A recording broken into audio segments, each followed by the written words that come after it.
पशोगुष्यमह्यमावह जीवनं च दिशो दिशा साज्यं त्रिवर्तसंयुक्तं मण्डिना योजितं प्रियो गृहानमङ्गलं दीपं त्रैलोक्यतिविरापः भक्त्या दीपं प्रयच्छामि देवाय परमात्मने त्राहि मां नरकाद्घोरात् दिव्यज्योतिर्नमोऽस्तु ते अग्निन्दूतं वृणीमहे होतारं विश्ववेदसो अस्य यज्ञस्य सुब्रतो ॐ साज्यं त्रिवर्तसंयुक्तं हन्निना योजितं प्रियो गृहानमङ्गलं दीपं त्रैलोक्यतिविरापः भक्त्या दीपं प्रयच्छामि देवाय परमात्मने त्राहि मां नरकाद्घोरात् दिव्यज्योतिर्नमोऽस्तु ते सम्राजं च विराजं चाभिश्रेर्याचनो गृहे लक्ष्मीराष्ट्रस्य यामुखे तयामासकुन्द्रजामसे दीपराजाय विद्महे महाप्रज्वलाय धीमहि तन्नो देवः प्रचोदयात् दीपं प्रज्वाल्य ధన్యవాదాలు. ఈరోజు కార్యక్రమాన్ని జ్యోతి ప్రజ్వలనతో ప్రారంభించాం. ఇక కార్తీక దీప వైభవాన్ని, కార్తీక మహత్యాన్ని వివరించవలసిందిగా శ్రీ మైలవరపు శ్రీనివాసరావు గారిని కోరుతున్నాం. వాగీషాద్యాసుమనసః సర్వార్థానాం ఉపక్రమే యం నత్వా కృతకృత్యాశుః తం నమామి గజాననం. రామాయ రామభద్రాయ రామచంద్రాయ వేధసే రఘునాథాయ నాథాయ సీతాయాః పతయే నమః. ప్రళయం వచ్చిన వేళ పూర్తిగా చీకటంతా కమ్మినటువంటి వేళ పరమేశ్వరి బాగా ఆలోచించి ఈ మొత్తం సముద్రాలు, పర్వతాలు, వృక్షాలు, జీవులు, ప్రాణులు అన్నీ కనిపించేందుకు ఏం కావాలి అని ఒక క్షణం ఆలోచించింది ఆ తల్లి. ఆలోచించిన వెంటనే ఆవిడకి ఒకే ఒక్క ఊహ తట్టింది, ప్రత్యక్ష దీపాన్ని వెలిగించాలి అని. మనం ఈవేళ ఏ దీపాన్ని వెలిగిస్తున్నామో ఆ దీపం మనం ఈవేళ వెలిగిస్తున్న దీపం కాదు. సృష్టి ప్రారంభంలో వెలిగింపబడ్డ మొట్టమొదటి దీపం ఎవరు అంటే ప్రత్యక్ష దీపమైనటువంటి సూర్యనారాయణుడు. బాగా ఆలోచించండి. ఓ శంకరుణ్ణి ఆరాధించాలి అంటే అభిషేకానికి పంచామృత ద్రవ్యాలు కావాలి. ఓ విష్ణువుని ఆరాధించాలి అంటే అమోఘమైన అలంకారానికి కావలసిన పుష్పాలు, నైవేద్యాలు, ఇతర వస్తువులు కావాలి. కానీ సూర్య ఆరాధనకి, సూర్యునికి ఇష్టం ఏమిటంటే నమస్కార ప్రియో భాను.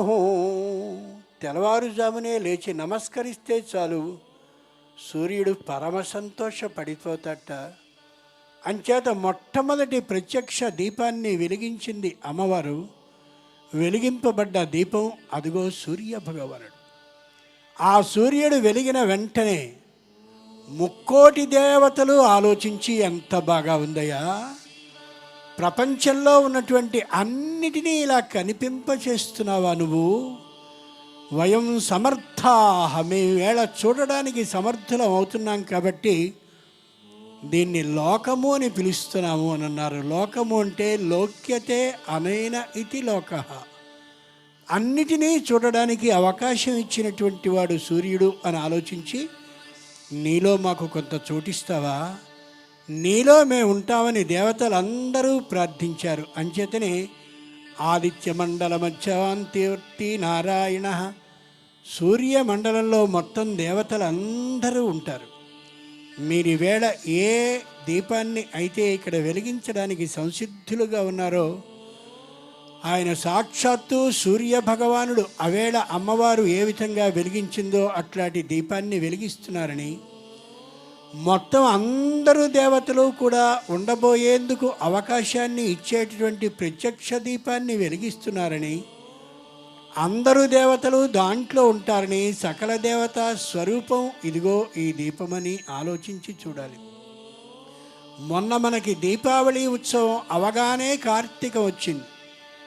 దీపావళి ఉత్సవం అంటే ఆ రోజున కుటుంబ సభ్యులందరినీ కూడా ఇంట్లో స్వయంగా దైవ మందిరం దగ్గర కూర్చోబెట్టి మన కుటుంబాన్ని ఉద్ధరించినటువంటి వాళ్ళు ఎవరున్నారో వారి జీవిత చరిత్రని పిల్లలకి, భార్యకి, అందరికీ గృహ యజమాని చెప్పి, వారు మన ఇంట్లో దీపాన్ని వెలిగించారు, ఈవేళ ఇంతటి అభివృద్ధికి మనం వచ్చామంటే వారి కారణము అని ఆలోచించి ఏ విధంగా వెలిగించామో, ఆ వెలిగించినందుకు సాక్ష్యంగా మరో విష్ణు దీపాన్ని పెట్టామో, ఆ విష్ణు దీపాన్ని సమీప దేవ ఆలయానికి ఇచ్చామో, అలాంటి దీపాలు అన్నిటి యొక్క ఆవళి వరసతో అది దీపావళి అని పండగని అన్నామో, అదిగో ఆ దీపావళి నాడు వెలిగించిన దీపం రెండవ దీపం మనం వెలిగించింది. ఆ మరుసటి రోజున అంటే కార్తీక మాసం వచ్చినటువంటి మొదటి రోజున మనందరం ఇచ్చినటువంటి దీపాలన్నిటినీ ఆకాశ దీపం పేరిట ధ్వజస్తంభం పైన అదిగో అక్కడ ఉండేటటువంటి అర్చకులు వెలిగిస్తారు. ఏ అగ్నిదగ్ధ ఏనగ్నిదగ్ధ ఏవా జాతా కులే మమ. దురదృష్టవశాత్తు మా కుటుంబంలో, మా వంశంలో మాకు సంబంధించినటువంటి వారు ఎవరైనా అగ్ని కారణంగా కానీ ఇతర కారణాలుగా కానీ ఏదైనా దురదృష్టవశాత్తు మరణించినట్లయితే ఆ పితృదేవతలకి అమోఘమైన దీపకాంతి వెళ్ళుగాక అని ఆ వెలిగించేటటువంటి ఆకాశ దీపం ఏదైతే ఉందో అది మూడవ దీపం మనం వెలిగించేది. మనకి ఉత్తరాయణం వచ్చినటువంటి సందర్భంలో సంక్రాంతికి ముందు రోజైనటువంటి భోగినాడు ఓ పెద్ద మంటని వేస్తాను 4 మార్గాల కూడలిలో. ఎందుకని? ఏ మంటనైతే ఇక్కడ మేము వెలిగిస్తున్నామో ఇంతకంటే గొప్పదైనటువంటి అమోఘమైన అగ్ని రూపంలో రేపటి నుంచి ఉత్తర అయన సూర్యుడు రాబోతున్నాడని తెలియచేస్తూ వేస్తాం ఒక పెద్ద మంటని.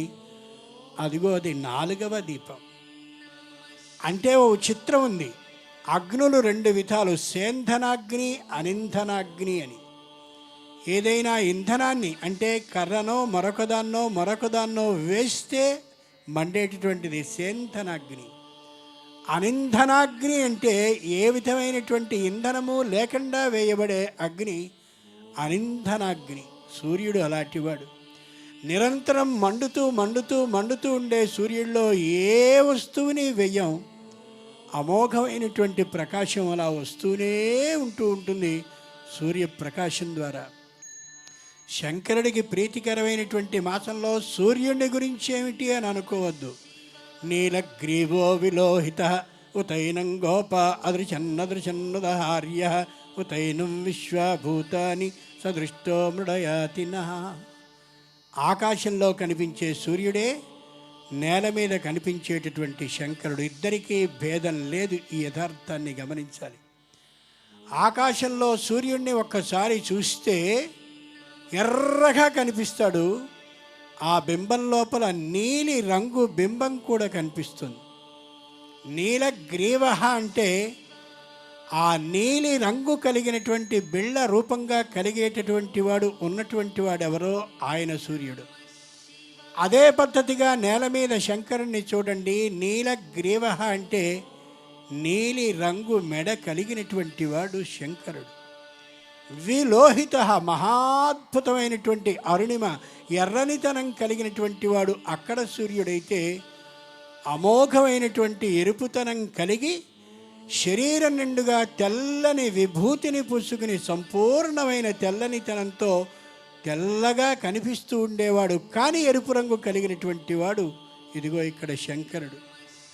ఆ సూర్యుని దాకా మనం వెళ్ళిపోయి మాకు కోరిక ఉన్నదని చెప్పుకోలేం. కాబట్టి ఆ సూర్యునికి ఏదైనా మనం ఒక దరఖాస్తుని చేసుకోవాలి అంటే నేల మీద ఉన్నటువంటి శంకరుడికి ఆ విధమైన వాంఛితాన్ని, కోరికని తెలియచేసుకోవాలి. అందుకే అమోఘమైన వర్షం కావాలి మాకు సూర్యుడా అని చెప్పాలి అంటే శంకరుడికి అమోఘమైనటువంటి సహస్ర ఘట అభిషేకాన్ని చెయ్యాలి. అక్కడుండేటటువంటి సూర్యుడు ఏ బుద్ధిని వికసింపచేసేవాడో ఆ బుద్ధి వికాసం మాకు కలగాలి అని అన్నట్టయితే పిల్లల అక్షరాభ్యాస వేళ నమశివాయ సిద్ధన్నమః అని రాయించాలి. ఆ సూర్యుడు ఈ శంకరుడు ఒక్కరే, ఈ యథార్థాన్ని మర్చిపోకూడదు. కార్తీక సమో మాస, కార్తీకంతో సమానమైనటువంటి మాసం లేదు. ఎందుకని? కృత్తికా నక్షత్రం అగ్ని నక్షత్రం అయితే పూర్ణిమ అనేది 15 కళలు బాగా నిండి ఉండేటటువంటి తిథి అయితే ఆ వేడిమితనం ఈ చల్లనితనం రెండూ కలిపేటటువంటి అమోఘమైన మాసం కార్తీక మాసం. కాబట్టి అమోఘమైనటువంటి ఈ కార్తీక మాసంలో ఎన్ని దీపాలని కానీ మనం వెలిగించగలిగినట్లయితే అంతగానూ పరమేశ్వరుని యొక్క అనుగ్రహం మనకి లభించే అవకాశం కనిపిస్తుంది. దీన్ని దృష్టిలో పెట్టుకుని ఇళ్ల దగ్గర వసతులు ఉంటాయి లేకపోతాయి, ముఖ్యమైనటువంటి సంతోషకరమైన ప్రయోజనం సాధింపబడుతుంది లేకపోతుంది అనే ఆలోచనతో భక్తి టీవీ వారు వ్యయ ప్రయాసలకి ఓర్చి ఇంతటి ఆనందకర ఉత్సవాన్ని నేత్రపర్వంగా చేస్తున్నారు. నిజంగా వారికి ధన్యవాదాలు. ఓ యథార్థాన్ని ఆలోచించాలి. శంకరుణ్ణి సేవించినట్టయితే ఏమొస్తుంది అంటే పిల్లలైనటువంటి వారికి వివాహం అవుతుంది. ఇది యథార్థం. నిన్నమ్మిన వారికి ఎన్నడూను నాశము లేదు కదమ్మ ఈశ్వరి.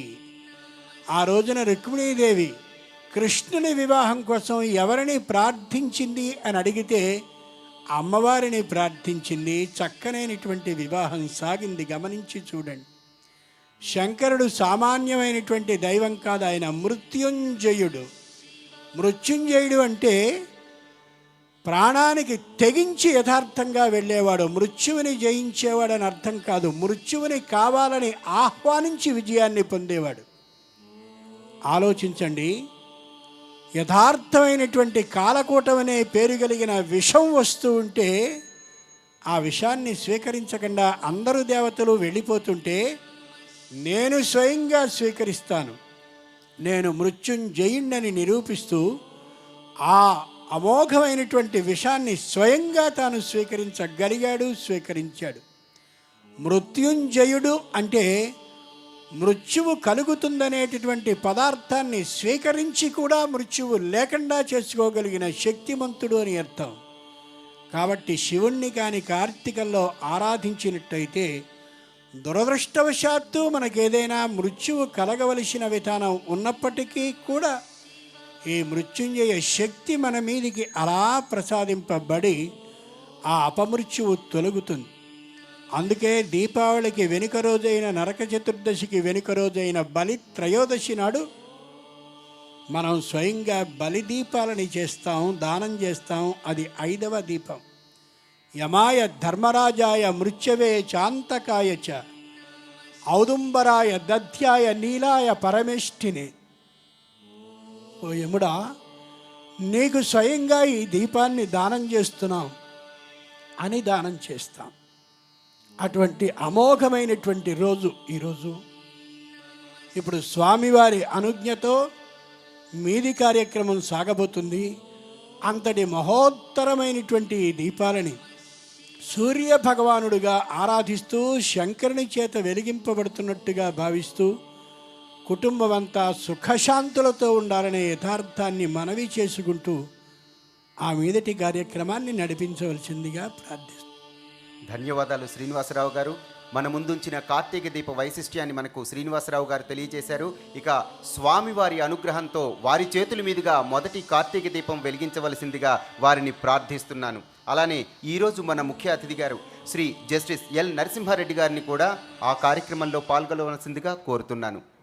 స్వామివారి చేతుల మీదుగా మొదటి కార్తీక దీపం వెలిగించిన తరువాత మాత్రమే మనందరం ఈ ప్రాంగణంలో దీపారాధన చేద్దాం. అంతవరకు ఆ నమశివాయ మంత్రాన్ని పఠిస్తూ ఉందాం.